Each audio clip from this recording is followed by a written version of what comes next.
Hello friends, नमस्कार। मैं अरुण अग्रवाल उड़ान IAS अकेडमी के ऑनलाइन प्लेटफॉर्म पे आपका बहुत बहुत स्वागत करता हूं। दोस्तों, जैसा कि आप सभी को पता है कि JPSC की जो परीक्षा है, प्रीलिम्स की जो परीक्षा है, वो 19 तारीख को 19 सितंबर को निर्धारित की गई है और इसके लिए JPSC ने एक प्रॉपर नोटिफिकेशन भी जारी कर दिया है कि 19 तारीख को परीक्षा ली जाएगी। तो ऐसे में समय बहुत कम बचा है। आप अगर देखेंगे आज से तो 23-24 दिनों का समय बचा हुआ है और इस 24 दिनों में जो भी लोग बहुत बेहतरीन तरीके से समय का इस्तेमाल करेंगे, टाइम मैनेजमेंट करेंगे और एक अच्छी रणनीति बनाएंगे, पढ़ाई करते समय टॉपिक्स को सिलेक्ट करेंगे कि किन टॉपिक्स को ज़्यादा फोकस करना है, किन टॉपिक्स को कम फोकस करना है, उन लोगों के लिए एग्ज़ाम थोड़ा आसान होगा और जो ऐसा नहीं कर पाएंगे उनके लिए थोड़ी सी मुश्किल है। तो मेरी एक सलाह है आप सभी लोगों को कि जो बचा हुआ समय है इसका बेहतरीन इस्तेमाल कीजिए। आप बाकी अनावश्यक चीज़ों से, जैसे मोबाइल से कोशिश कीजिए दूर रहें, दोस्तों से दूर रहें, थोड़ी दूरी बना के रखें इन चीज़ों के साथ। और ये जो 24 दिन का समय है, आप इसको ऐसे समझिए ये आपकी पूरी ज़िंदगी बदलने वाला समय है। अगर आपने इन 24 दिनों को बेहतर तरीके से इस्तेमाल कर लिया और आपने अच्छा परफॉर्म किया तो आप मेंस के लिए आगे निकल जाएंगे और फिर मेंस का रास्ता तैयार होगा। मेंस में अच्छा पढ़ेंगे, क्वालिफाई करेंगे, इंटरव्यू देंगे, क्वालिफाई करेंगे, तो पहली सीढ़ी तो आपकी यही है। तो यदि आपने बहुत बेहतरीन तरीके से इस समय का इस्तेमाल किया तो कोई नहीं जानता, हो सकता है आपके जीवन की पूरी धारा बदल जाए, आपकी पीढ़ियां बदल जाएं। तो मेरी सलाह है और आप लोगों के साथ बेस्ट विशेष है हमारा कि आप बेहतर तरीके से इस समय का इस्तेमाल कीजिए। इसी कड़ी में दोस्तों हम लोग आपके लिए छोटा नागपुर काश्तकारी अधिनियम और संथाल परगना काश्तकारी अधिनियम के टॉपिक्स ऑनलाइन बेसिस पे पढ़ाने के लिए कमिटमेंट किया था। उसमें कुछ चीज़ें हम आपको लगातार उपलब्ध करा रहे हैं। तो आज छोटा नागपुर काश्तकारी अधिनियम के बारे में हम लोग थोड़ी सी चर्चा करेंगे। देखिए, छोटा नागपुर काश्तकारी अधिनियम जो हम लोग पढ़ेंगे, क्योंकि आपके सिलेबस का इम्पॉर्टेंट पार्ट है। आपने अगर सिलेबस देखा होगा झारखंड का पेपर 2 का, तो उसमें छोटा नागपुर काश्तकारी अधिनियम से 5 प्रश्न पूछे जाने हैं, संथाल परगना काश्तकारी अधिनियम से 5 प्रश्न पूछे जाने हैं और 2 प्रश्न अन्य राज्य परक अधिनियम से पूछे जाने हैं। तो ऐसी स्थिति में छोटा नागपुर काश्तकारी अधिनियम के 5 प्रश्न बहुत महत्वपूर्ण हैं, डिसाइडिंग रोल प्ले करेंगे आपके लिए कि आप सिलेक्शन के लिए जो कुछ मार्क्स इधर उधर हो रहे हों उसमें आप आ पाएँ। तो छोटा नागपुर काश्तकारी अधिनियम को आज हम लोग देखेंगे और मैं इसकी एक एक बात कोशिश करूंगा कि आसान भाषा में आपको समझ में आ जाए।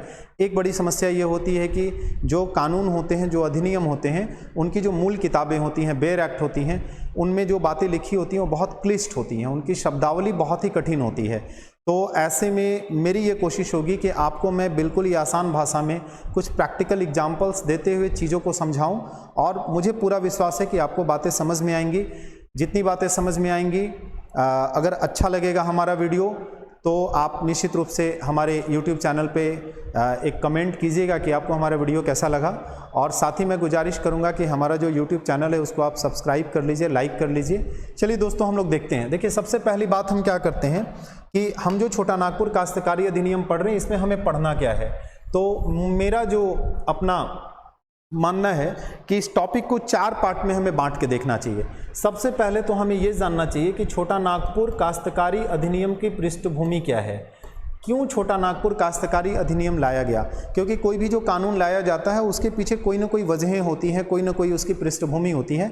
तो उस पृष्ठभूमि को हम समझने की कोशिश करेंगे। दूसरा जो पार्ट इसका हम समझेंगे वो समझेंगे कि आखिर इस अधिनियम के लाने का उद्देश्य क्या था। तो कमोबेश वो पृष्ठभूमि से ही स्पष्ट हो जाएगा, लेकिन फिर भी हम उसको अलग कर लेंगे। तीसरी बात करेंगे इस अधिनियम की क्या विशेषताएं हैं, फीचर्स क्या हैं इस अधिनियम की। और चौथी बात करेंगे कि इस अधिनियम में जो प्रावधान हैं, वो मूल प्रावधान जो आपके परीक्षा के लिए जरूरी हैं वो क्या है। जैसा कि आप सभी लोग जानते हैं इस अधिनियम में टोटल 271 धाराएं हैं। तो हमें सभी धाराओं को नहीं पढ़ना है, जो महत्वपूर्ण धाराएं हम उन्हीं धाराओं के बारे में समझेंगे, उन्हीं धाराओं को पढ़ेंगे।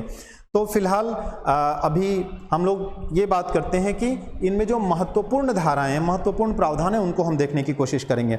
सबसे पहले हम लोग बात करते हैं छोटा नागपुर काश्तकारी अधिनियम के पृष्ठभूमि की। तो हमारा जो पहला पार्ट है इसमें वो है पृष्ठभूमि। देखिए पृष्ठभूमि में मैं मूल बातें आपको बता देता हूं कि कैसे छोटा नागपुर काश्तकारी अधिनियम का बैकग्राउंड तैयार हुआ, क्यों ये अधिनियम लाया गया। तो इसको ऐसे समझिए, देखिए झारखंड में जब अंग्रेजों का प्रवेश हुआ, हम आप सभी लोगों ने हिस्ट्री में पढ़ा है कि 1767 ईस्वी में अंग्रेजों ने झारखंड के क्षेत्र में पहली बार प्रवेश किया।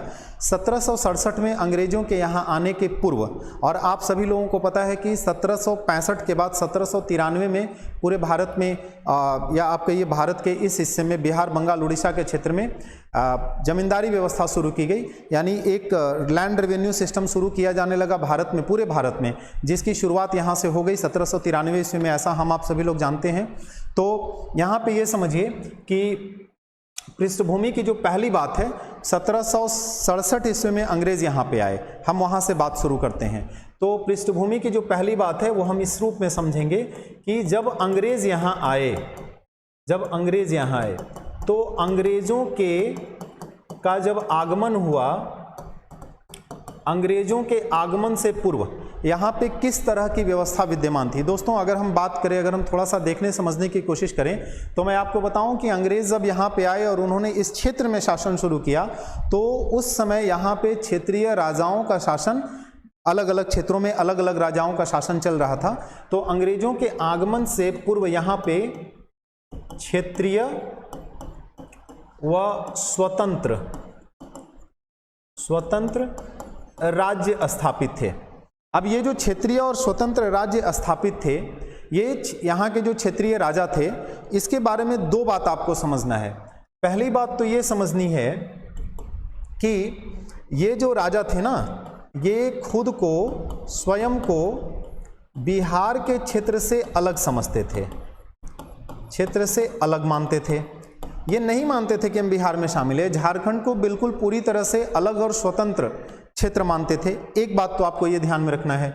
दूसरी बात ये ध्यान में रखनी है कि यहाँ का जो शासन चल रहा था, यहाँ की जो शासन व्यवस्था थी, इस शासन व्यवस्था को संचालित करने के लिए मूलतः रूढ़िजन्य विधियों का प्रयोग होता था। रूढ़िजन्य विधियां मतलब कस्टमरी लॉज। कस्टमरी लॉज क्या होता है अभी मैं आपको समझा दूंगा। तो कुछ रूढ़िजन्य विधियों का यहाँ पे शासन व्यवस्था में इस्तेमाल किया जाता था। एक बात तो आप ये समझ लीजिए। दूसरी बात ये कि यहाँ के शासन व्यवस्था में कुछ मुगल कालीन प्रभाव भी था, मुगल कालीन प्रभाव भी था। और ऐसा क्यों था? क्योंकि झारखंड के क्षेत्र के आसपास का जब आप क्षेत्र देखेंगे, बंगाल देखेंगे, बिहार देखेंगे, तो इन क्षेत्रों में मुगलों का बड़ा प्रभाव था। तो चूंकि हमारा राज्य जो है, हमारा क्षेत्र जो है उनसे सटा हुआ था, तो वहाँ जो शासन व्यवस्था चल रही थी, वहाँ से भी कुछ लॉज, कुछ नियम, कुछ प्रोविजंस यहाँ के राजाओं ने अपने यहाँ इम्प्लीमेंट किया। तो ये दो बात आपको ध्यान में रखना है कि यहाँ की शासन व्यवस्था या तो रूढ़िजन्य विधियों के आधार पर चल रही थी, प्रभावित था। और दूसरी बात ये याद रखना है कि यहाँ के जो राजा थे, क्षेत्रीय राजा थे, वो खुद को बिहार के क्षेत्र से स्वतंत्र और अलग मानते थे। ये एक बड़ी इंपॉर्टेंट बात आपको ध्यान में रखनी है, ठीक है। तो आप कह सकते हैं कि अंग्रेजों के आगमन से पूर्व झारखंड के क्षेत्र में या तो रूढ़िजन्य विधियों के आधार पर शासन चल रहा था या कुछ मुगलकालीन व्यवस्था विद्यमान थी। इसमें कहीं कोई परेशानी मेरे ख्याल से आपको नहीं होनी चाहिए। दूसरी बात, आपके मन में सवाल आ सकता है कि रूढ़िजन्य विधियां क्या होती हैं। तो देखिए दोस्तों, किसी भी क्षेत्र में, किसी भी जगह पे कुछ ऐसे नियम होते हैं समाज के जो लंबे समय से वहां चले आ रहे होते हैं और पीढ़ी दर पीढ़ी उनका ट्रांसफर हो रहा होता है। जैसे मैं एक सामान्य सा एग्जांपल दूं आपको रूढ़िजन्य विधि का, तो आप इसको ऐसे समझ सकते हैं कि जैसे भारत के कई क्षेत्रों में एक सामान्य अवधारणा है, एक सामान्य मान्यता है कि वहाँ पे इंटर कास्ट मैरिज नहीं किया जा सकता है। अगर कोई व्यक्ति शादी करता है तो उसको अपने ही कास्ट में, अपनी ही जाति में शादी करनी पड़ेगी, और ये उस समाज के लिए एक नियम की भांति कार्य करता है। अगर कोई व्यक्ति इसका उल्लंघन करता है तो समाज उसको सजा देता है। ये प्रोविजन कहीं पे हमारे यहाँ लॉ में, कानून में नहीं लिखा गया, लेकिन वो उस जगह के लिए, उस समाज के लिए रूढ़िजन्य विधि है। तो रूढ़िजन्य विधियाँ ऐसी विधियाँ हैं जिसको समाज में बहुत लंबे समय से मान्यता प्राप्त है। कुछ ऐसे नियम, कुछ ऐसे व्यवहार, कोई विशिष्ट व्यवहार जो समाज में लगातार लंबे समय से चलते आ रहे हों, ऐसे व्यवहार को, ऐसे नियमों को रूढ़िजन्य विधियां कहा जाता है। ठीक है, और उसको सोशल एक्सेप्टेंस प्राप्त होता है, उसको समाज में मान्यता मिली हुई होती है, समाज की मान्यता से उसको बल मिलता है। दूसरी बात कि ये विधियां जो हैं वो पीढ़ी दर पीढ़ी वंशानुगत तरीके से ट्रांसफर होती जाती हैं। आज भी लोग मान रहे हैं, आने वाली पीढ़ी भी मानेगी, उसके बाद वाली पीढ़ी भी मानेगी। और तीसरी इसकी प्रमुख बात यह है कि जो रूढ़िजन्य विधियां होती हैं ये लिखित रूप में नहीं होती, संहिताकृत नहीं होती, कहीं पे लिखित नहीं होती, मौखिक रूप से इनका अनुपालन होता रहता है और मौखिक रूप से ही ये पीढ़ी दर पीढ़ी प्रचलित होती रहती हैं। तो रूढ़िजन्य विधियां बहुत सारी थी, आप जानते हैं। अभी भी यहाँ पे जो ट्राइबल सोसाइटीज़ हैं उनमें बहुत सारी ऐसी बातें हैं जो कहीं लिखी भी नहीं है, लेकिन वो उनको मानते, जैसे टोटमवाद, वो क्या करते हैं, उसको पीढ़ी दर पीढ़ी मानते जाते हैं। तो इन विधियों को रूढ़िजन्य विधियां कहते हैं। तो कुछ इसी प्रकार की रूढ़ियों के द्वारा इस क्षेत्र में शासन का संचालन किया जाता था और थोड़ा मुगलकालीन प्रभाव भी था। और यहाँ के राजा जो है वो बिहार के क्षेत्र से स्वयं को अलग मानते थे। इतनी बात आपको ध्यान में रखना है, इसमें कोई परेशानी मेरे ख्याल से आपको नहीं होनी चाहिए। दूसरी बात समझिए आप यहाँ पे, अगर हम यहाँ से दूसरी बात करें, 1765 ईस्वी की अगर हम बात करें, 1765 ईस्वी में, तो 1765 ईस्वी में आप क्या पाएंगे कि बिहार, बंगाल और उड़ीसा, इन तीन क्षेत्रों के लिए अंग्रेजों ने 1765 ईस्वी में अंग्रेजों ने बिहार, बंगाल और उड़ीसा के क्षेत्र के लिए दीवानी प्राप्त कर लिया शाह आलम द्वितीय से। और शाह आलम से द्वितीय से दीवानी प्राप्त कर लिया तो यहाँ से मालगुजारी, माने यहाँ से रेवेन्यू कलेक्ट करने का उन लोगों को अधिकार मिल गया। और अंग्रेजों ने क्या किया कि इन क्षेत्रों में जो उन्होंने दीवानी प्राप्त की, किन्होंने प्राप्त की? अंग्रेजों ने प्राप्त की। इस क्षेत्र के लिए दीवानी प्राप्त कर ली अंग्रेजों ने। एक बात तो ये हो गया 1765 में, यानी यहां से मालगुजारी व्यवस्था का प्रारंभ हो गया। इस क्षेत्र में मालगुजारी व्यवस्था, अंग्रेजों ने क्या किया कि ये जो मालगुजारी व्यवस्था है ये बिहार, बंगाल, उड़ीसा में तो लागू हुआ ही, अंग्रेज मानते थे कि झारखंड का जो क्षेत्र है वो बिहार का ही हिस्सा है, तो उन्होंने क्या किया, इसको झारखंड में भी लागू किया। झारखंड में भी, झारखंड का जो उस समय तत्कालीन क्षेत्र था वहां पे भी इसको लागू किया, में भी लागू किया। यहीं से एक बात आप समझिएगा, मैंने अभी पीछे आपको बताया कि जो यहाँ के स्थानीय शासक थे, स्थानीय राजा थे, वो स्वयं को, अपने आप को बिहार से अलग और स्वतंत्र मानते थे। जबकि अंग्रेजों ने क्या किया, अंग्रेजों ने कहा कि नहीं, ये क्षेत्र जो है वो बिहार का ही पार्ट है और जो व्यवस्थाएं बिहार में लागू की वो व्यवस्था यहाँ भी लागू कर दी। तो स्वाभाविक है कि यहाँ के राजाओं में इसके प्रति रोष उत्पन्न होगा, इसके प्रति यहाँ के राजा जो हैं वो दुखी हो जाएंगे, है ना। इतनी बात आपको समझ में आ गई, ठीक है। अच्छा, यहाँ पे एक बात और आपको समझना है जो बड़ी इंपॉर्टेंट है कि जो स्थानीय राजा थे, जो स्थानीय क्षेत्रीय राज्य था यहाँ पे, वो स्वयं को बिहार से अलग मानता ही क्यों था, वो खुद को बिहार से अलग क्यों मान रहा था? तो इसके लिए दो तीन बातें बड़ी महत्वपूर्ण हैं। क्या? एक तो ये कि मुगलों के द्वारा इस क्षेत्र में आने के पहले से उन्होंने अपना स्वतंत्र राज्य स्थापित कर लिया था, एक बात। दूसरी बात ये कि कभी कभी क्या होता था कि मुगल जब यहाँ पे हमला करते थे तो वो मुगलों को कुछ कर दे देते थे, अदरवाइज वो कर वर भी नहीं देते थे मुगलों को। और तीसरी बात ये कि यहाँ की जो भौगोलिक परिस्थितियाँ थी झारखंड क्षेत्र की, वो बिहार के क्षेत्र की भौगोलिक परिस्थितियों से बिल्कुल भिन्न थी। आप जानते हैं कि बिहार का जो क्षेत्र है वो गंगा नदी के द्वारा लाए गए अवसादों के कारण मैदान का विकास हुआ है। झारखंड पठारी क्षेत्र है, यहाँ पे भूमि जो है वो समतल नहीं है, पेड़ पौधे ज़्यादा थे, तो यहाँ की भौगोलिक परिस्थितियाँ भी भिन्न थी। इन राजाओं ने मुगलों के आने से पहले से अपनी सत्ता स्थापित कर ली थी, मुगलों को कभी कभार ये हमला उमला होने पर कर देते थे। ये मूलभूत कारण था कि इस क्षेत्र के राजा जो हैं वो यहाँ के क्षेत्र को बिहार से अलग मानते थे, ठीक है। यहाँ तक कोई प्रॉब्लम मेरे ख्याल से नहीं होना चाहिए। लेकिन अब यहाँ पे तो एक बात जो यहाँ पे हम लोग कर रहे हैं कि अंग्रेजों ने यहाँ पे दीवानी प्राप्त की और झारखंड के क्षेत्र में भी मालगुजारी व्यवस्था प्रारंभ की, क्योंकि झारखंड को बिहार का अंग मानते थे, एक बात ये हो गया। और यहाँ के क्षेत्रीय राजा स्वयं को बिहार के क्षेत्र से अलग मानते थे। तो क्षेत्रीय राजा बिहार के क्षेत्र से अलग क्यों मानते थे, ये आपको स्पष्ट हो चुका है। अब हम ये देखने की कोशिश करते हैं कि आखिर अंग्रेजों ने यहाँ जो मालगुजारी व्यवस्था लगाई, यानी इस क्षेत्र पे जो शासन स्थापित करने का प्रयास किया, इस क्षेत्र को नियंत्रित करने का प्रयास किया, उसका मूलभूत कारण क्या था? जबकि आप एक बात सुन के सोचेंगे तो आप थोड़ा सा आपको आश्चर्य होगा कि इस क्षेत्र से अंग्रेजों को बहुत ज़्यादा मालगुजारी की संभावनाएं भी नहीं थी, क्योंकि ये क्षेत्र पठारी था, बहुत ज़्यादा कृषि नहीं हो रही थी और पेड़ पौधे वन जंगल बहुत ज़्यादा थे, एडवर्स कंडीशन था। लेकिन उन्होंने जो मालगुजारी व्यवस्था प्रारंभ की, या आप कह लीजिए कि अंग्रेजों के द्वारा इस क्षेत्र में जो नियंत्रण स्थापित करने का प्रयास किया गया, या अंग्रेजों का इस क्षेत्र में जो इंटरेस्ट था, जो अभिरुचि थी, उसका मूलभूत कारण क्या था? तो अंग्रेजों का झारखंड क्षेत्र में अभिरुचि के कारण के क्या कारण रहे होंगे? तो देखिए, अंग्रेजों का इस क्षेत्र में जो नियंत्रण करने का प्रयास था, इंटरेस्ट जो था, उसका क्या मूलभूत कारण था? तो 2-3 कारण बड़ी इंपॉर्टेंट हैं।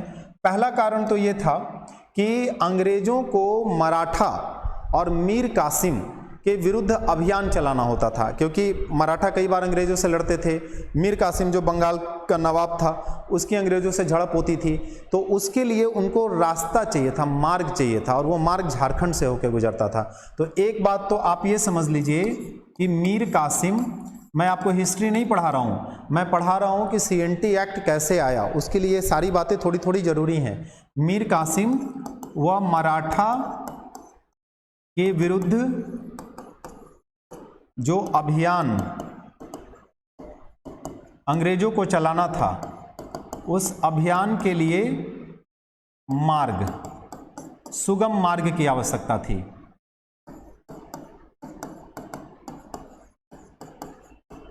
उचित मार्ग की आवश्यकता थी। एक तो कारण ये हो गया। दूसरा कारण, अंग्रेजों ने देखा कि अगर हमको बंगाल से बनारस की तरफ व्यापार करना है, क्योंकि बनारस व्यापार का एक महत्वपूर्ण केंद्र था, तो बनारस से व्यापार हेतु उनको रास्ता चाहिए था। तो बनारस से व्यापार हेतु मार्ग चाहिए था। देखिए, आप इसको ऐसे समझ लीजिए,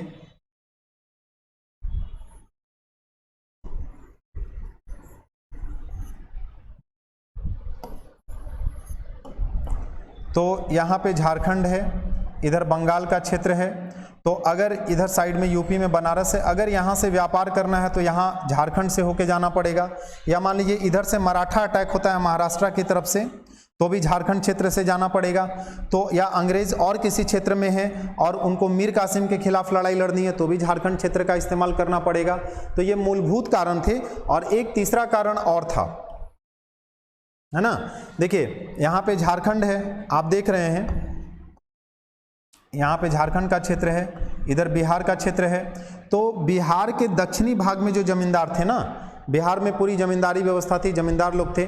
बिहार के जो दक्षिणी भाग में जमींदार थे, दक्षिणी भाग के जमींदार अंग्रेजों के खिलाफ बीच बीच में विद्रोह करते थे, और जब अंग्रेज इनको पकड़ना चाहते थे तो इनके लिए बड़ी आसान था कि झारखंड के क्षेत्र में आके, जो झारखंड का क्षेत्र था वहाँ आके और ये जंगलों में छुप जाएं।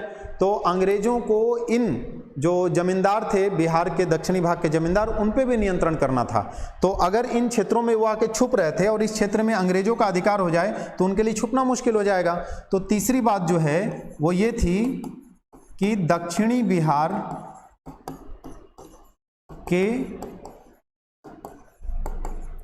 विद्रोही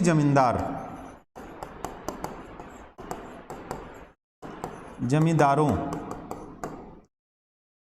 जो झारखंड आकर छिपते थे, इन पर नियंत्रण। तो ये मूलभूत कारण था कि अंग्रेज झारखंड में इंटरेस्ट ले रहे थे, अंग्रेजों का झारखंड में अभिरुचि था। तो ये बात, एक बात आपको समझ में आ गई। अब इसके बाद हम लोग थोड़ा सा आगे बढ़ते हैं, आगे की बात करते हैं हम लोग। देखिए, आप जानते हैं कि 1767 ईस्वी में, अभी मैं बता भी रहा था कि सिंहभू के क्षेत्र से, सिंहभू से होकर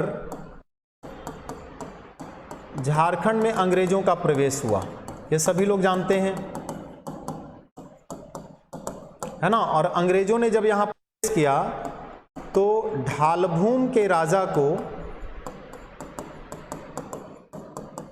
कैद करके, पराजित करके और कैद कर लिया, और कैद करके मिदनापुर भेज दिया। मिदनापुर जो बंगाल में है, ठीक है। और इसके बाद क्या किया, यहां पे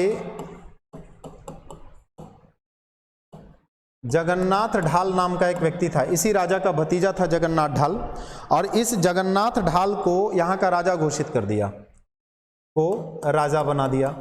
बाद में जगन्नाथ ढाल ने भी अंग्रेजों के खिलाफ विद्रोह किया, राजा बना दिया। और जगन्नाथ ढाल ने अंग्रेजों को 5500 रुपया वार्षिक मालगुजारी देना स्वीकार कर लिया। उसने कहा कि हम 5500 रुपया तुम लोगों को मालगुजारी देंगे। तो आप सीक्वेंस में देखिए, अंग्रेज 1765 में मालगुजारी व्यवस्था लागू करते हैं झारखंड में जबरदस्ती, जबकि यहाँ के स्वतंत्र राजा इसको अलग मान रहे थे।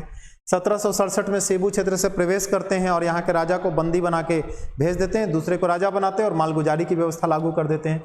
इसी तरीके से आप देखिएगा तो 1793 में, 1793 में अगर हम इधर से अलग बात करें तो 1793 में जमींदारी व्यवस्था का प्रारंभ हुआ। कहाँ? बंगाल, बिहार, उड़ीसा के क्षेत्र में। और चूंकि अंग्रेज झारखंड के क्षेत्र को बिहार का ही हिस्सा मान रहे थे तो स्वाभाविक है कि उन्होंने झारखंड के क्षेत्र में भी जमींदारी व्यवस्था शुरू की होगी।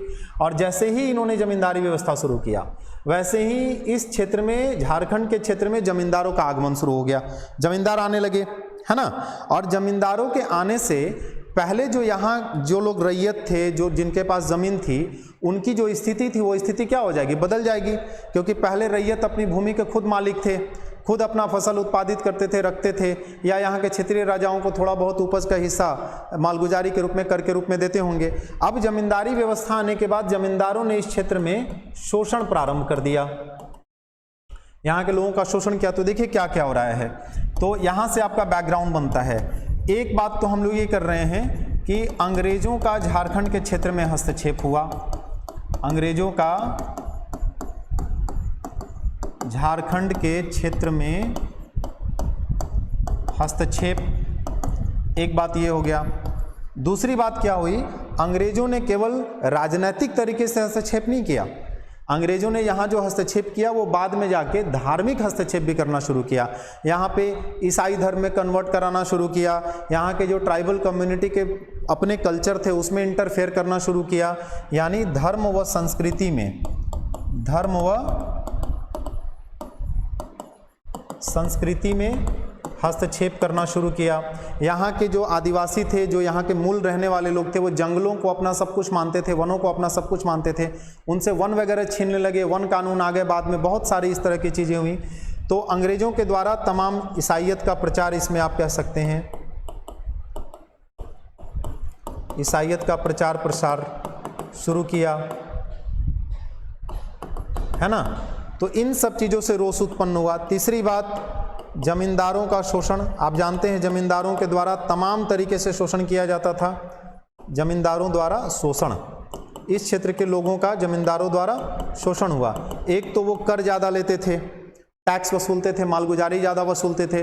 दूसरा शोषण किस रूप में करते थे, वो ज़मीन हड़प भी लेते थे कई बार, जो जिसकी ज़मीन थी उसकी, कि तुमने मालगुजारी नहीं दी, तुम्हारी ज़मीन हमारी हो जाएगी। इसके अलावा वो बड़े भारी मात्रा के सूद पर लोगों को पैसा भी उपलब्ध कराते थे, वहाँ से भी शोषण करते थे। इसके अलावा जमींदारों के द्वारा यहाँ के जो लोग थे, उनके घर में रहने वाली जो बहू बेटियाँ थी, उनके ऊपर भी गलत तरीके से निगाहें रखना शुरू किया, उनकी संस्कृति में हस्तक्षेप किया, उनकी अस्मिता पे हमला किया। ये तमाम ऐसी समस्याएं थी जिसके कारण यहाँ के लोगों में लगातार रोष उत्पन्न हो रहा था। और आप देखिएगा कि इस दौर में यहाँ पे छोटे छोटे बड़ी सारे आंदोलन भी शुरू हो गए जमींदारों के खिलाफ और अंग्रेजों के खिलाफ। आप हिस्ट्री जब पढ़ते हैं झारखंड का तो वहाँ पे ये सारी बातें आपको मिलती हैं, ठीक है। चलिए इसके बाद हम लोग आगे बढ़ते हैं। अंग्रेजों को धीरे धीरे ये बात समझ में आने लगी कि यहाँ पे जो हम लोगों का इंटरफेरेंस बढ़ा है और जमींदारों का जो हस्तक्षेप बढ़ा है, उसके कारण यहाँ पे तमाम तरह से लोगों में रोष उत्पन्न हो रहा है। तो 1800, आप अगला टाइमलाइन अगर देखिएगा तो आपको ये पता चलेगा कि 1824 ईस्वी में 1824 ईस्वी में रैयतों के अधिकारों को परिभाषित करने का प्रयास किया गया कि रैयत कौन होंगे, और उनकी सुरक्षा के लिए थोड़े बहुत कुछ प्रावधान किए गए जो नाकाफी थे, जो माने बहुत पर्याप्त नहीं थे। तो 1824 के टाइमलाइन में महत्वपूर्ण बात यह है कि रैयतों के अधिकारों की सुरक्षा व रैयतों की परिभाषा अंग्रेजों के द्वारा की गई, लेकिन इससे बहुत फर्क नहीं पड़ा। आप देखिएगा 1831 ईस्वी में कोल विद्रोह हो गया। इन्हीं सब कारणों से जो अंग्रेजी शोषण और जमींदारी व्यवस्था के द्वारा जो शोषण यहाँ उत्पन्न हुआ यहाँ के लोगों का, उसके कारण यहाँ कोल विद्रोह हुआ। आप जानते हैं झारखंड का पहला जनजातीय संगठित विद्रोह था, और तमाम ऐसे विद्रोह आपको सीरीज में दिखाई पड़ेंगे। तमाड़ विद्रोह, फिर आपको संथाल विद्रोह, फिर आपको बिरसा मुंडा का विद्रोह, घटवाल विद्रोह, भोक्ता विद्रोह, तमाम ऐसे विद्रोह यहाँ की जनजातियों ने इन शोषणों से तंग आकर, इन जमींदारों के हस्तक्षेप और अंग्रेजों के शोषणों से तंग आकर यहाँ पे किया। लेकिन इन विद्रोहों के परिणाम स्वरूप, जब आप देखिए सामान्य सी बात है कि जब कोई भी व्यवस्था हो और वहाँ पे लोग सरकार के द्वारा या शासन के द्वारा बनाए गए जो नियम हैं या उनके द्वारा जो शोषण किया जा रहा है, तो उसके खिलाफ जब आवाज़ उठाते हैं तो सरकारों को विवश होना पड़ता है कि हम इनके सुधार के लिए कुछ प्रयास करें। तो फिर अंग्रेजों को लगा कि पहले जो रैयतों को परिभाषित किया था और उनके अधिकारों के लिए कुछ थोड़े बहुत प्रोविजंस किए थे, वो बहुत काफ़ी नहीं है। तो अंग्रेजों ने क्या किया, इन विद्रोहों के परिणाम स्वरूप आप देखेंगे, इन विद्रोहों के परिणाम स्वरूप अंग्रेजों ने क्या किया, यहाँ पे कई नियम बनाने शुरू किए, कई नियम और विनियम, रूल्स एंड रेगुलेशंस यहाँ पे बनाने शुरू किए, ताकि इसके माध्यम से यहाँ के जो लोग हैं उनको कॉन्फिडेंस में लिया जा सके, उन पे अपना विश्वास जताया जा सके, उन लोगों के जो रोष है, उन लोगों का जो विरोध है उसको कम किया जा सके। और ऐसे कुछ नियम हैं जिनको आपको जानना चाहिए, तो मैं आपको बताता चलता हूँ। 1793 से लेके 1859 तक जो महत्वपूर्ण नियम बनाए गए उनकी हम यहाँ पे चर्चा कर देते हैं, आपको ये बात समझ में आ जाएगी। तो कई नियम बनाए गए, लेकिन यहाँ पे एक बात और ध्यान देने वाली बात है कि पहले से यहाँ पे कुछ रूढ़िगत नियम प्रचलित थे। अंग्रेजों ने नए नियम बनाए, तो स्वाभाविक है कि दोनों में जब क्लैश होगा, जैसे मान लीजिए अभी किसी भी एक पर्टिकुलर समाज में ये प्रचलित हो कि इंटरकास्ट मैरिज नहीं करना है। आप जानते हैं हरियाणा वगैरह में खाप पंचायत में ऐसी बातें प्रचलित होती हैं, और सरकार ने एक नियम बना दिया, एक कानून बना दिया कि नहीं भाई, इंटरकास्ट मैरिज कानूनन तौर पर वैध है। तो इसका मतलब जो वहाँ पहले से रूढ़िगत नियम था और जो सरकार के द्वारा बनाया गया कानून है, इनके बीच में क्या हुआ, क्लैश हुआ। तो इस क्लैश में वैलिडिटी किसको मिलेगी, इस क्लैश में वैलिडिटी मिलेगी जो सरकार के द्वारा बनाया हुआ आधुनिक कानून है, और जो रूढ़िगत कानून था वो अपने आप क्या हो जाएगा, ध्वस्त हो जाएगा। तो यहाँ पे भी आपको एक बात क्या समझना है कि 1793 से 1859 के बीच कई विनियम बनाए, और इन विनियमों के कारण यहाँ पे रूढ़िगत विधियां थी, रूढ़िगत जो विधियां थी वो ध्वस्त होती गई, वो धीरे धीरे करके बहुत सारी ऐसी रूढ़िगत विधियां जो है वो समाप्त होती चली गई।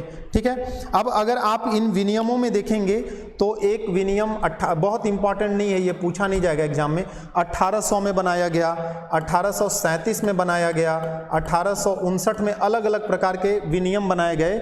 और इन विनियमों के जो बनाए गए ये विनियम मूलतः किस लिए बनाए गए, ये भूमि से संबंधित, ये सब विनियम भूमि से संबंधित था। क्योंकि देखिए अंग्रेज जब इस क्षेत्र में आए तो उन्होंने अधिकार कहाँ से शुरू किया, उन्होंने मालगुजारी व्यवस्था लागू की। तो इसका मतलब जो यहाँ लोग थे उनके और अंग्रेजों के बीच में जमीन को लेकर संबंध डेवलप शुरू हुआ। उसके बाद जो यहाँ पे जमींदार आए, जमींदारी व्यवस्था में जो जमींदार और भूमि पे जो किसान था, रैयत था, उसके बीच एक नया संबंध डेवलप हुआ। तो वहाँ जब भी उनके बीच संबंध डेवलप हुआ तो कुछ कुछ बातों को लेके उनके बीच में डिस्प्यूट्स हो जाता था, वाद हो जाता था, और उन्हीं डिस्प्यूट्स, उन्हीं वादों को समाप्त करने के लिए ये तमाम तरह के विनियम बनाए। भूमि से संबंधित थे, और भूमि संबंधी वादों, भूमि संबंधी जो वाद थे, मामले थे, वादों के समाधान का प्रयास किया गया। इसके माध्यम से समाधान का क्या किया गया, प्रयास किया गया। इन विनियमों के माध्यम से। लेकिन ये विनियम बहुत ज़्यादा इतने प्रभावी नहीं थे जिससे कि सारी समस्याओं का समाधान हो जाए, है ना। इसके बाद ये नियम थे, इसके बाद अंग्रेजों ने क्या किया, कुछ कानून बनाने शुरू किए। यहाँ पे ध्यान रखिएगा, एक शब्द है नियम, रूल, एक शब्द है विनियम, रेगुलेशन, एक शब्द है कानून, अधिनियम। तो कानून का दायरा या कानून का प्रभाव नियम और विनियम से ज़्यादा बड़ा होता है, ज़्यादा बाध्यकारी होता है, ज़्यादा प्रभावी होता है। तो अब अंग्रेजों को लगा कि ये जो नियम और विनियम हम बना रहे हैं, जिसका प्रभाव कम होता है, जिसमें जो प्रोविजंस होते हैं वो उतने कड़े नहीं होते, तो उनको ये लगा कि ये नियम और विनियम जो हम बना रहे हैं इससे समस्याओं का समाधान ज़्यादा हो नहीं पा रहा है। तो उन लोगों ने क्या किया, इसके बाद विनियमों की जगह पे अधिनियम बनाना शुरू किया। और 1869 ईस्वी में, यहाँ से आप बहुत ध्यान से समझिएगा, 1869 ईस्वी में अंग्रेजों ने एक छोटा नागपुर टेन्योर्स एक्ट बनाया। टेन्योर्स एक्ट, छोटा नागपुर भूधृति अधिनियम बोलते हैं इसको।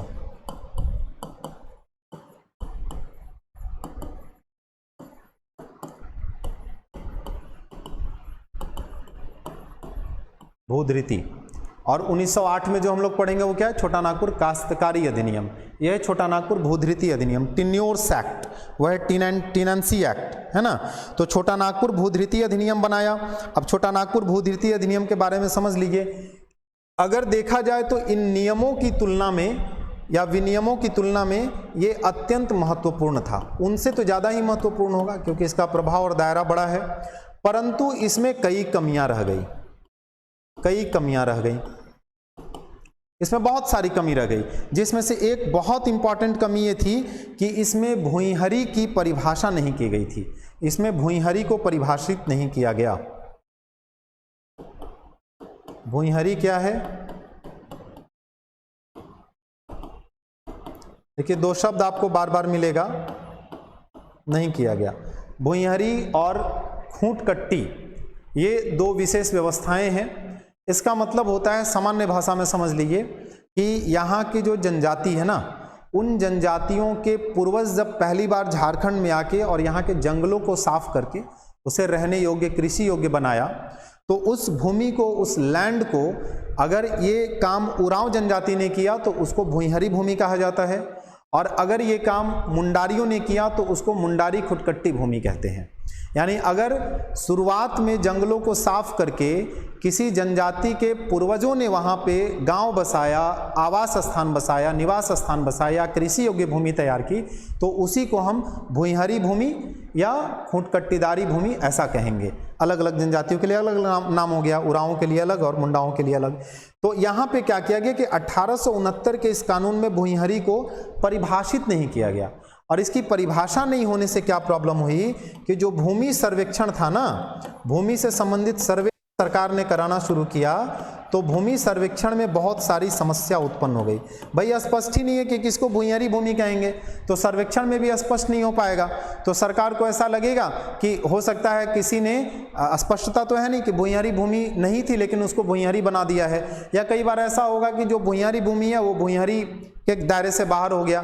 तो ये सारी समस्याएं यहाँ पे उत्पन्न होने लगी। ठीक है, चलिए यहाँ पे हम लोग छोटा नागपुर टेन्योर्स एक्ट की कुछ महत्वपूर्ण बातें हैं, उसको हम लोग थोड़ा सा देख लेते हैं। छोटा नागपुर टेन्योर्स एक्ट में क्या क्या कहा गया या क्या महत्वपूर्ण बात थी, उसको थोड़ा सा हम समझने का प्रयास करते हैं। तो छोटा नागपुर भूधृति अधिनियम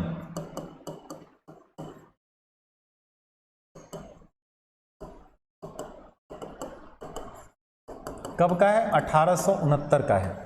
और इस छोटा नागपुर भूधृति अधिनियम के बारे में हम कुछ पॉइंट समझने का प्रयास करते हैं। छोटा नागपुर भूधृति अधिनियम में भूइंहरी की बात तो की गई लेकिन उसको स्पष्ट रूप से परिभाषित नहीं किया गया। भूइंहरी का मतलब मैंने समझा दिया। तो इसमें शब्द का प्रयोग तो किया गया, कहा गया कि एक भूइंहरी भूमि होगी, लेकिन इस भूइंहरी भूमि को परिभाषित नहीं किया गया स्पष्टता से। और भूइंहरी भूमि के अंतर्गत कई प्रकार की भूमियों को इसमें शामिल किया गया, जिसमें से एक था मझियस भूमि।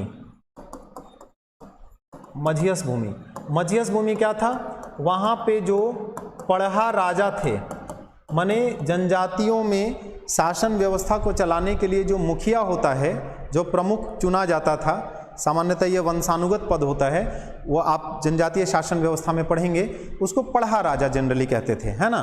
तो ये जो पढ़ा राजा था ना, उसकी भूमि थी, पढ़ा राजा की भूमि।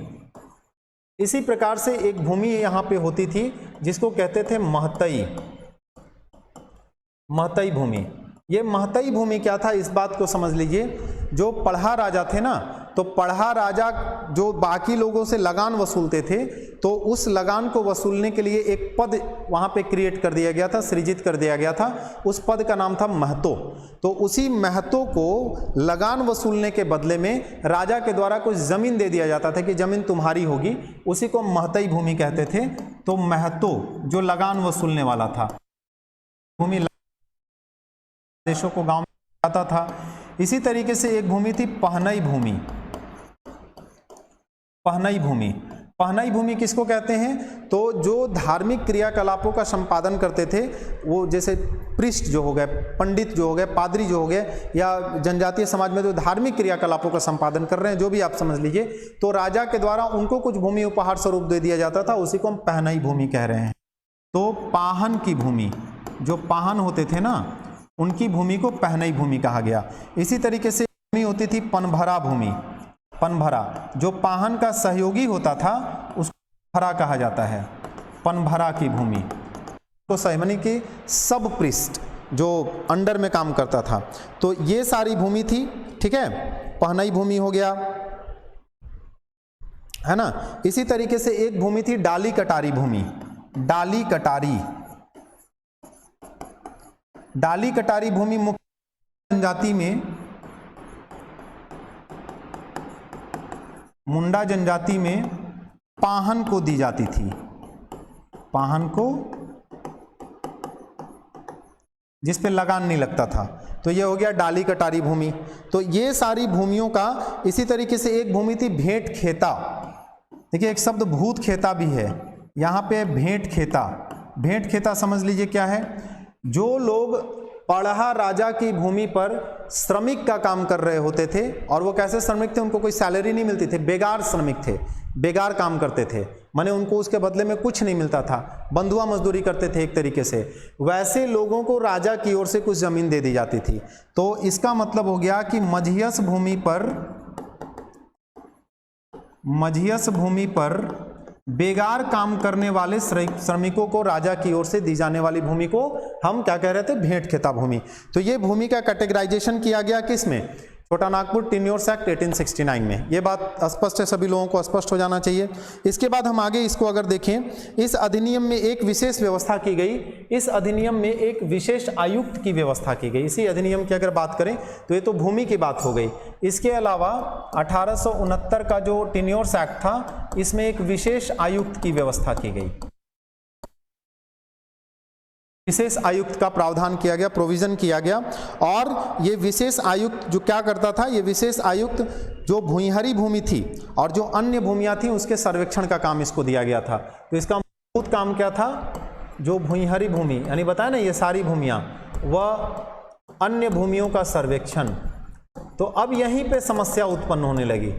क्या समस्या उत्पन्न होने लगी, मैंने आपको बताया भूइंहरी की परिभाषा स्पष्ट तो है नहीं, तो ये जब सर्वेक्षण करने जाएगा तो क्लियर नहीं हो पाएगा कि किस भूमि को भूइंहरी कहना और किस भूमि को भूइंहरी नहीं कहना है। ये एक बड़ी समस्या थी।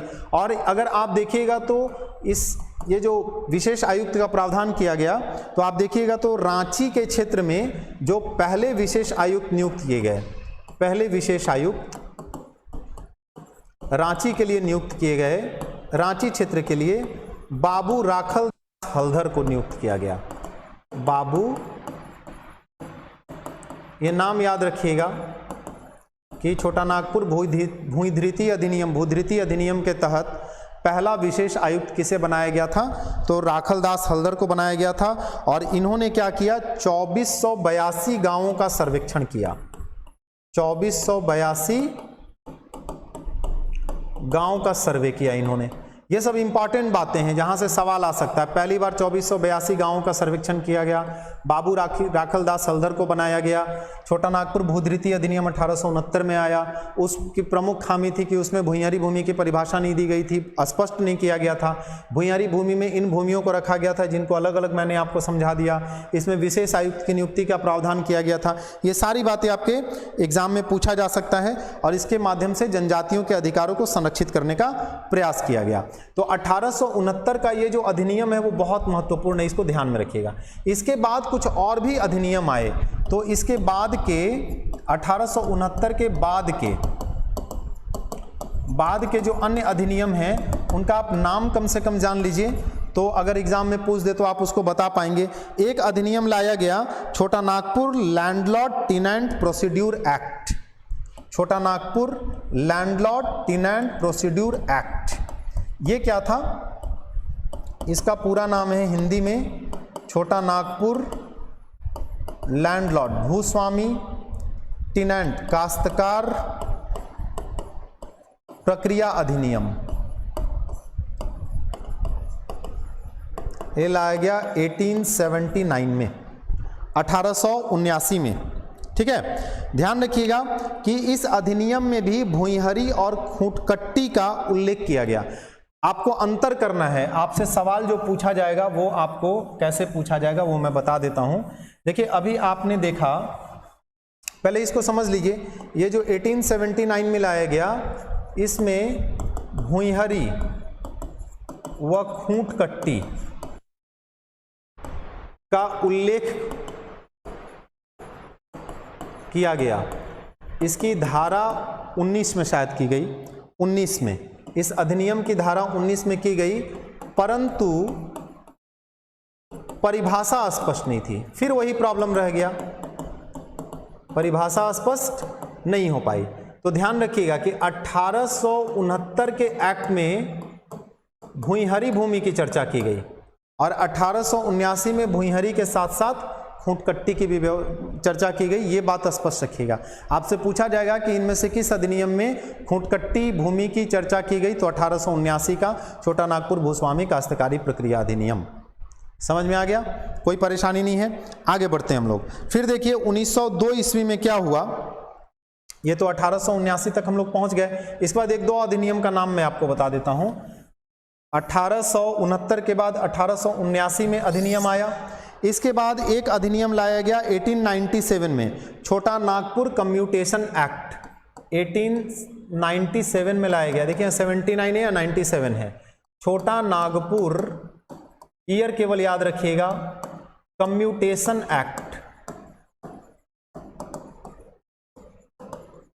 ठीक है, और फिर 1903 ईस्वी में क्या किया गया कि जो छोटा नागपुर, पहले आपने टेन्योर्स एक्ट पढ़ा था ना 1869 में, उसमें संशोधन किया गया। तो इस समय एक एक्ट लाया गया, Chota Nagpur tenures amendment act. तो ये एक्ट की बात हो गई। तो एक्ट की बात अगर हम करें तो आपसे एग्जाम में पूछा जाएगा तो कब कब एक्ट? 1869, क्योंकि इसके पहले जो अंग्रेजों ने यहाँ के भूमि संबंधी जो मामले थे, जो संबंध थे, जो वाद थे, उनके लिए नियम और विनियम बनाए। एक्ट आने की प्रक्रिया 1869 में शुरू हुई, इसके बाद 1879 में आया, इसके बाद 1897 में आया, इसके बाद 1903 में इसी कानून का जो पीछे 1869 में बना था उसका संशोधन किया गया। यहाँ तक हमको लगता है आपको बात समझ में आना चाहिए। इसके बाद हम लोग यहीं पे बात करें 1902 ईस्वी में क्या हुआ, 1902 में यहाँ पे फॉरबेस नाम का एक आयुक्त था। फॉरबेस नाम ध्यान में रखिएगा। 1902 ईस्वी में यहाँ पे फॉरबेस नाम का एक आयुक्त था। उसकी सिफारिश पे रांची जिले में भूमि की बंदोबस्ती का काम शुरू किया गया और मौजावार सर्वे शुरू किया गया। क्या किया गया? फॉरबेस के सिफारिश पर, लिख देता हूं तो आपको बात स्पष्ट हो जाएगी। हम लोग क्या बात कर रहे हैं 1902 में। ये सब टाइमलाइन ध्यान में रखना है। आपसे जो कहा है छोटा नागपुर काश्तकारी अधिनियम के बाहर के दो सवाल पूछे जाएंगे, एसपीटी के बाहर इधर से पूछे जा सकते हैं। एक अंग्रेज आयुक्त था वहां यहाँ पे उस समय, फॉरबेस। तो फॉरबेस की सिफारिश पर, है ना, फॉरबेस ने सिफारिश की कि रांची जिले के क्षेत्र में भूमि की बंदोबस्ती और मौजावार सर्वे शुरू किया जाए। रांची जिला में, रांची में भूमि की बंदोबस्ती, सेटलमेंट व मौजावार सर्वे, मौजावार सर्वे प्रारंभ हुआ। और ये सर्वे किसने किया? तो लिस्टर, इस आदमी का नाम याद रखिएगा, लिस्टर व जॉन रीड ने मिलके ये सर्वे प्रारंभ किया। ये बात आपको ध्यान में रखना है, ये बड़ी इंपॉर्टेंट बात है, ये आपसे पूछा जा सकता है। और इस समय इनके सर्वे और बंदोबस्ती के कार्यक्रम के बाद खेवट और खतियान का निर्माण किया गया। खेवट व खतियान का निर्माण किया गया। ये वैसे डॉक्यूमेंट हैं जिसमें ज़मीन से संबंधित तमाम तरह की बातें, उनका मालिक, उनका जो एरिया है, ये सारी चीज़ें दर्ज होती है। किस प्लॉट संख्या क्या है, खाता संख्या क्या है, मौजा संख्या क्या है, सब इसमें दर्ज होता है। तो ये काम यहाँ पे किया गया। तो इतनी बात आपको स्पष्ट है। इसके बाद फिर क्या हुआ? 1902 से लेके 1910 के बीच, 1902 से 1910 के बीच तक बंदोबस्ती का कार्य चला और मुंडा जनजाति से संबंधित जो जमीन थे उनका रिकॉर्ड ऑफ राइट्स तैयार किया गया। ये सब आप ध्यान में रखिएगा, हम आपको सीक्वेंस में बता रहे हैं। हमने 1767 से शुरू किया था, 1765 से शुरू किया था। अंग्रेजों के आगमन के पहले की बात बताई कि यहाँ पे जो है वो स्थानीय रूढ़ियों के हिसाब से शासन चल रहा था या मुगलों का प्रभाव था। मुगल जब हमला करते थे तो यहाँ के जो स्थानीय शासक थे थोड़ा बहुत कर दे देते थे। 1765 ईस्वी में बिहार, बंगाल और उड़ीसा के लिए दीवानी प्राप्त किया, है ना, मीर कासिम से अंग्रेजों ने, ब्रिटिशर्स कंपनी ने। और उसके बाद जब मालगुजारी की व्यवस्था लागू की गई तो झारखंड में भी लागू हुआ, लेकिन यहाँ के लोगों ने एक्सेप्ट नहीं किया, राजाओं ने एक्सेप्ट नहीं किया। 1767 ईस्वी में यहाँ पे अंग्रेजों का प्रवेश हुआ और अंग्रेजों के प्रवेश के क्या उद्देश्य थे वो आपको मैंने बता दिया। 1767 के बाद हम लोगों ने देखा कि यहाँ अंग्रेजों ने यहाँ के लोगों के विद्रोह के कारण तमाम नियम और विनियम बनाए। उसके बाद 1800 में नियम विनियम बनाए, 1837 में बनाया, 1859 में बनाया। उसके बाद देखा 1869 ईस्वी में छोटा नागपुर भूधृति अधिनियम यहाँ पे लाया गया, जिसमें भूइंहरी जमीन की बात तो की गई, क्लासिफिकेशन किया गया, लेकिन स्पष्ट परिभाषा नहीं दी गई और विशेष आयुक्त की नियुक्ति की गई और विशेष आयुक्त को जमीन के सर्वे का जिम्मेदारी दिया गया। पहला विशेष आयुक्त बाबू राखलदास हल्दर को बनाया गया, उन्होंने 2482 गांवों का सर्वे किया। ये सब बातें आपको बताई। उसके बाद हम लोगों ने देखा है कानून आया 1879 में, Chota Nagpur landlord tenant procedure act, Chota Nagpur commutation act आया 1897 में। फिर 1903 में संशोधन हुआ। फिर 1902 में हम लोगों ने देखा कि यहाँ पे फॉरबेस की सिफारिश पे रांची जिले में मौजावार सर्वे और बंदोबस्ती का कार्य शुरू किया गया। अब हम लोग देख रहे हैं कि 1902 से, और आप ऐसे समझ सकते हैं, ये बातें तो इतिहास की लग रही हैं, लेकिन अंग्रेजों ने इन जगहों पे जो हस्तक्षेप किया भूमि संबंधी मामलों को लेके, उनसे यहाँ के जो मूल रहने वाले आदिवासी थे, जनजाति थे, उनके जीवन में, उनके भूमि संबंधी अधिकारों में, उनके कल्चर में बहुत व्यापक स्तर पे बदलाव आ गया, है ना, आने लगा। और उसके कारण तमाम तरह के विद्रोह हुए, आपने देखा। और उन्हीं विद्रोहों को रोकने के लिए फिर तमाम तरह के कानून बनाए गए, लेकिन इनसे समाधान नहीं निकला, विद्रोह होते रहे। आपने देखा 1895 से लेकर 1900 तक बिरसा मुंडा का आंदोलन चला और 1902 से 1910 ये जो भूमि की बंदोबस्ती का कार्य चलता रहा, भूमि की बंदोबस्ती का कार्य चलता रहा और मुंडा जनजाति की जो जमीन थी, है ना, उससे संबंधित रिकॉर्ड ऑफ राइट्स यानी खतियान तैयार करने की प्रक्रिया शुरू हुई। ठीक है। अब 1903 में एक इंपॉर्टेंट बात हम लोग देखते हैं, इसके 1902 की बात हो गई। फिर हम लोग बात करते हैं 1903 ईस्वी में। 1903 ईस्वी में मैंने पहले आपको बताया कि जो 1869 का कानून था, छोटा नागपुर टेन्योर्स एक्ट, इसमें संशोधन किया गया, अमेंडमेंट किया गया और पहली बार मुंडारी खूंट कट्टीदारी जमीन को मान्यता प्रदान की गई। तो यहाँ पे आपको 3 बात बहुत ध्यान से समझना है, जहाँ से सवाल पूछेगा। 1869 में भूइंहरी जमीन की चर्चा की गई, हालांकि परिभाषित नहीं किया गया। 1879 में भूइंहरी के साथ साथ खूंट कट्टी जमीन की भी चर्चा की गई। और 1903 के एक्ट के माध्यम से मुंडारी खूंट कट्टीदारी भूमि को मान्यता, व्यवस्था को मान्यता प्रदान की गई। ये इंपॉर्टेंट बात आपको ध्यान में रखना है। और 1903 ईस्वी में ही जॉन एच हॉफमैन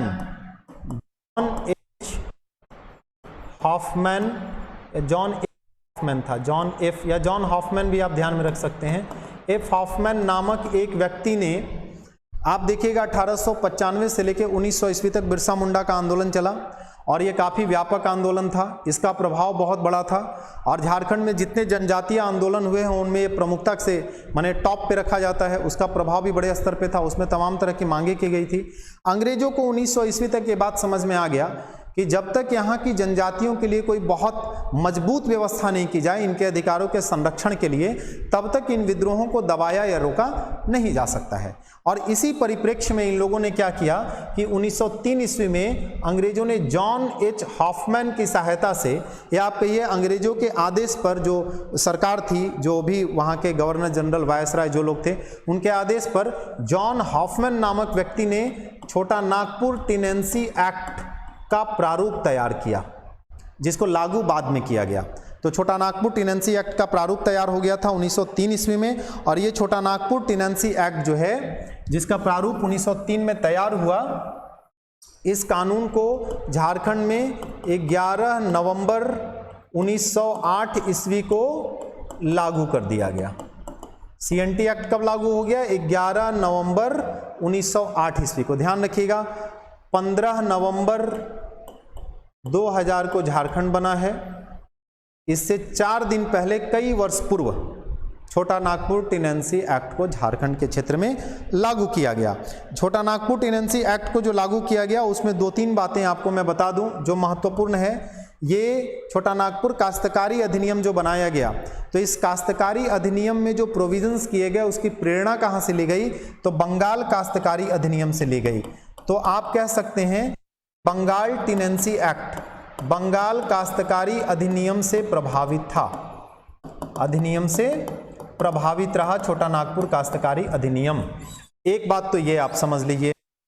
दूसरी बात आप ये समझ लीजिए कि ये जो छोटा नागपुर काश्तकारी अधिनियम है, ये 1892 के भारतीय परिषद अधिनियम, 1892 में काउंसिल ऑफ इंडिया एक्ट आया था, 1892 के भारतीय परिषद अधिनियम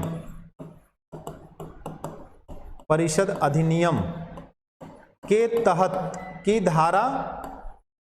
धारा भी याद रखिएगा, 5 के तहत उस समय का जो गवर्नर जनरल था, गवर्नर जनरल ये एल्गिन था,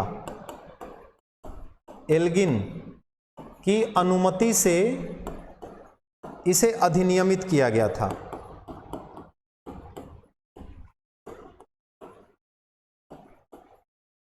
तो 1892 के भारतीय परिषद अधिनियम के तहत, उसकी धारा 5 के तहत और उस समय के तत्कालीन गवर्नर जनरल एल्गिन के अनुमति से इसको अधिनियमित किया गया था। 2 बात हो गया। पहली बात बताया कि बंगाल काश्तकारी अधिनियम से प्रभावित था। दूसरी बात आपको यह बताया कि भारतीय परिषद अधिनियम 1892 की धारा 5 के तहत उस समय के तत्कालीन गवर्नर जनरल की मंजूरी से, उनकी अनुमति से ही इसको अधिनियमित किया गया। और तीसरी बात कि छोटा नागपुर, जब सरकारें कोई भी कानून बनाती हैं, कोई भी नियम बनाती हैं, तो उसको तभी प्रभावी माना जाता है जब वो गजट में प्रकाशित कर दिया जाता है। तो गजट शब्द आपने सुना होगा, अभी JSSC के लिए सरकार ने गजट में 5 नियमावलियों को प्रकाशित किया है, 5-7 नियमावलियों को हाल ही में, जिसमें 2 स्पेशल है और 5 जनरली जो यहाँ पे रेगुलर एग्जाम होते हैं उसके लिए। तो गजट शब्द आप हमेशा सुनते होंगे, बजट नहीं, गजट, गजट। तो ये जो CNT एक्ट है ना, इसको सबसे पहले बंगाल गजट में प्रकाशित किया गया, बंगाल गजट में इसको प्रकाशित किया गया। तो ये इंपॉर्टेंट बातें हैं जो आपसे एग्जाम में पूछा जा सकता है। ये बात आपको मैंने समझा दिया। मैं 5 मिनट में आपको कुछ और बातें समझा देता हूं, उसके बाद फिर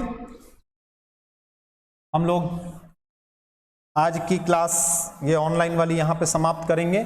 मैंने कोशिश की है कि आपको पृष्ठभूमि अभी और चलेगा, कुछ और बातें मैं आपको आगे बताऊंगा पृष्ठभूमि के संबंध में, लेकिन मूल जो पृष्ठभूमि थी सीएनटी एक्ट को लागू करने की, वो आपको मैंने बता दिया कि यहाँ पे स्थानीय रूढ़ियों के हिसाब से शासन चलाया जाता था क्षेत्रीय राजाओं के द्वारा। जो क्षेत्रीय राजा थे वो अपने आप को बिहार से अलग मानते थे।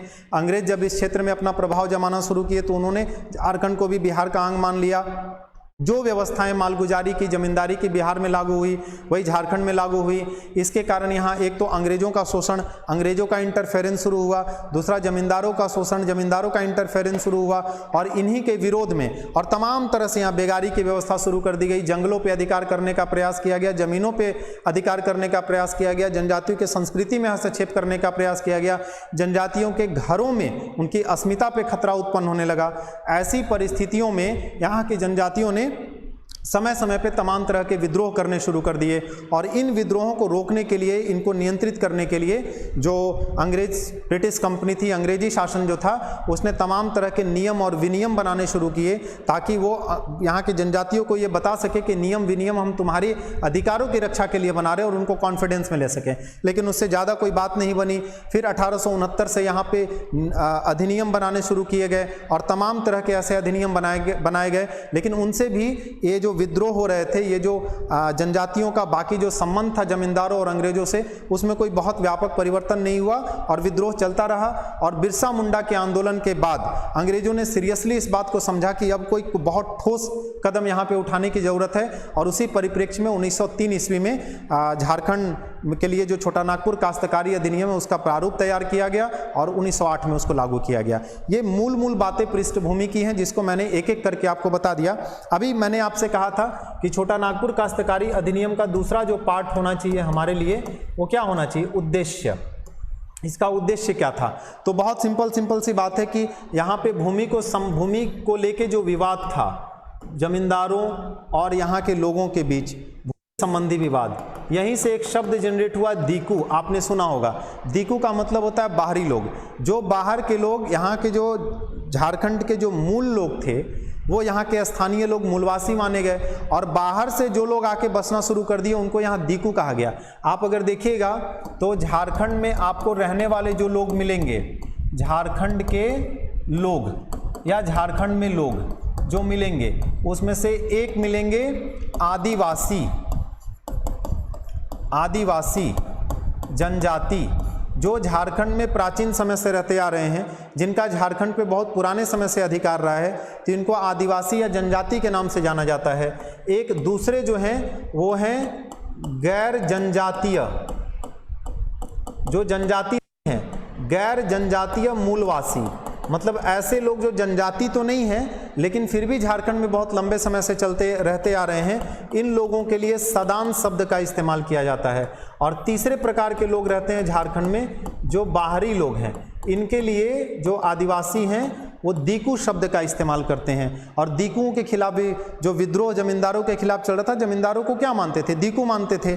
तो यहाँ पे रहने वाले लोगों को इस तरीके से आप क्लासीफाई कर सकते हैं। तो जो जमींदार थे, जो बाहर से आए हुए लोग थे, उनका और यहाँ के जो पहले से रहने वाले मूलवासी थे, उनके बीच जमीनों को लेकर चूंकि संबंध अलग तरीके से परिवर्तित हुआ, तो वहाँ पे विवाद भी उत्पन्न होना स्वाभाविक था। तो इस कानून का जो पहला उद्देश्य था वो था भूमि संबंधी विवादों का समाधान करना। भूमि संबंधी विवादों का समाधान करना, एक तो बात ये था। दूसरी बात थी जनजातियों के अधिकारों की रक्षा करना। जो जनजातीय समुदाय के लोग थे, जनजातीय अधिकारों की रक्षा करना, क्योंकि जनजातियों के अधिकारों का हनन हो रहा था अंग्रेजों के द्वारा, जमींदारों के द्वारा, बाहरियों के द्वारा, का संरक्षण करना, है ना। जो तीसरी बात थी यहाँ पे इस कानून को लागू करने के लिए जो महत्वपूर्ण थी, वो ये थी कि जो यहाँ विद्रोह चल रहा था जनजातियों का, उसको नियंत्रित करना।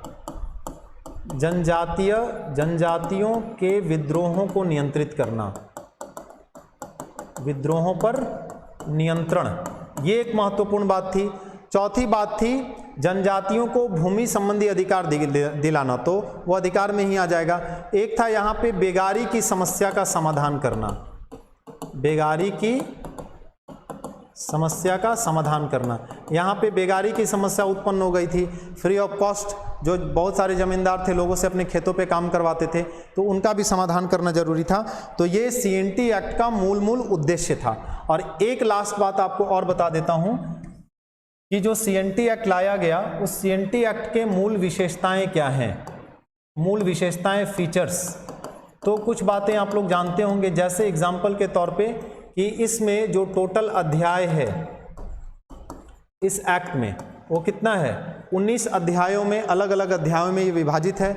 दूसरी बात, इसमें टोटल धाराएं, सेक्शंस, धाराएं, क्योंकि जो कानून होता है ना उसमें धारा होता है, सेक्शंस होते हैं, और जो संविधान होता है उसमें आर्टिकल होता है, अनुच्छेद होता है। तो जो धाराएं हैं, टोटल धाराएं हैं 271, और इसके अलावे इसमें अनुसूचियां हैं, अनुसूची, और कितनी अनुसूची है, 2 अनुसूची है। तो ये मूल विशेषता है। इसके अलावा एक बात और जान लीजिए कि 66वां संविधान संशोधन के द्वारा 66वां संविधान संशोधन के द्वारा CNT एक्ट की कुछ धाराओं को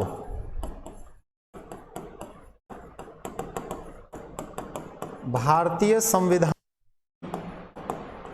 9वीं अनुसूची में शामिल कर दिया गया है।